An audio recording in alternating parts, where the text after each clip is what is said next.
Hi, it's Marie Doucette, and I'm here recording my reflection for this week's module on internet safety. The first question is using the information provided in the resources. Why is internet safety so important, and what is your role as an educator in teaching internet safety to your students? Online safety is important because that's the world we live in. Not only do we use the internet to gain information, but we use it for social media, we use it for recipes, we use it for everything.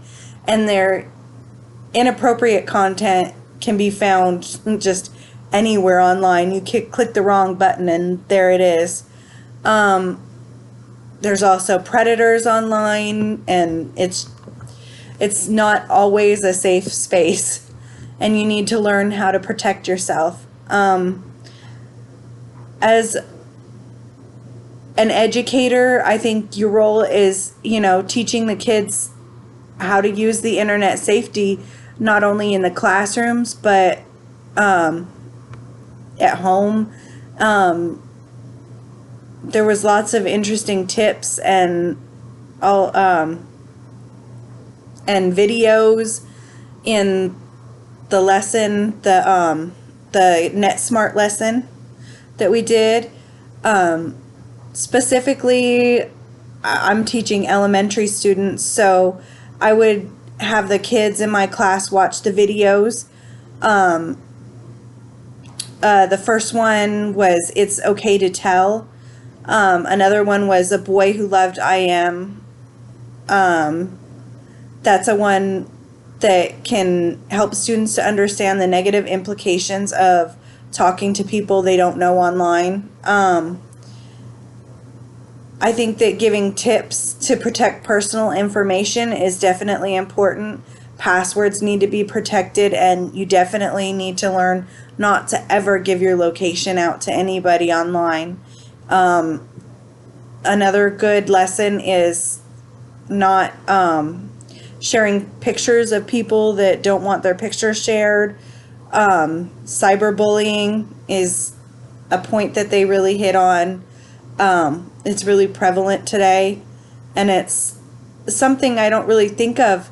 I guess maybe it's just because as an adult, I just shut it off. But I remember being a teenager and and everything is the end of the world. So, and it just doesn't go away.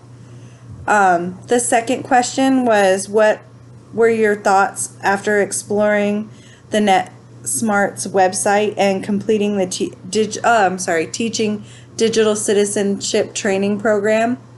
I honestly, going into it, I hadn't thought much about it. But digital ethics is something I think that's different today than when we were younger, or when I was younger, I guess, specifically, because mostly when I was younger, it was before the internet.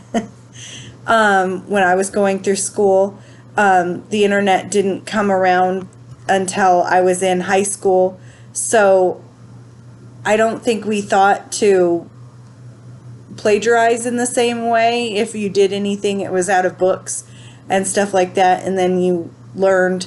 It's just a whole different ball game, learning how to cite on websites and stuff like that.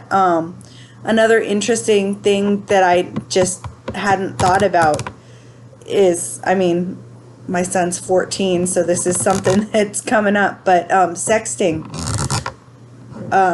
It's a scary thought, These pictures, they don't go away, and, they're being shared, and it's just not something you want to think of, but it's something you have to think of because that's the world that you live in. I definitely feel that the training program is relevant. If for nothing else, it teaches you what to look for. It teaches you how to teach the kids how to be safe and smart online, and, gives you tips on what to do and what to say. It's not always an easy conversation to have, I think. reflect on the main points described in the youth safety article. I'm not going to say the names. I'm sorry. I'm going to butcher them if I do. And describe what useful information you were able to take away from the article. Cyberbullying. One of the interesting things I thought on there was that they said that perceptions of adults, that certain things can be perceived as cyberbullying, and to kids that they're just, friends going back and forth. I can't remember exactly how they put it. That was interesting to me because, as a parent, I guess maybe I always think of that with my son too, and sometimes he's like, "You're overreacting, Mom." And so, sexual solicitation, unwanted exposure. I thought it was interesting that 1 in 25 kids received aggressive solicitations or reported being distressed as a result of online solicitation. That's a pretty large number, I think, if you look at it as a whole.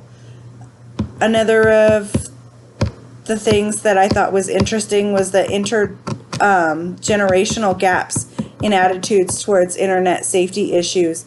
I remember being a kid and, thinking that, differently than my parent thought. And now as a parent, I can look back and I can see the differences and why his feelings were different. My dad's feelings were different than my feelings, or, my feelings were different than his. It's just, so I thought that was definitely an interesting section. I'm going to go ahead and conclude my reflection, and thank you guys. I hope everybody had a good week. Bye.